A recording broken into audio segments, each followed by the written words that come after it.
আলহামদুলিল্লাহ, সম্মানিত মুসল্লি সাহেবান, আমরা এখানে আসছি মাইয়াতকে কিছু দেওয়ার জন্য। তবে আমরা প্রত্যেকেই যারা আছি এই প্রত্যেকে নিজ নিজ দায়িত্বে কাতার সোজা করুন। এই জিনিসটা করা করেছে, কাতার যত সোজা হবে নামাজ তত সহি হবে। কাতার যত সোজা হবে নামাজ তত সহি হবে।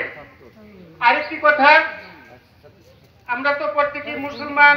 আচ্ছা, যদি জিজ্ঞাসা করা হয় যে জানাজার নেওয়াটা কেউ বলতে পারবো না, শতকরা 80% সম্ভব হবে না। তবে বাংলাতে পড়ে নেবেন, ফরজে কিফায়া জানাজার 4 তাকবীরের নামাজ ইমামের পিছনে আদায় করতেছে আল্লাহু আকবার। ফরজে কিফায়া জানাজার 4 তাকবীরের নামাজ ইমামের পিছনে আদায় করতেছে আল্লাহু আকবার। আর তাকবীর বলে দেবেন।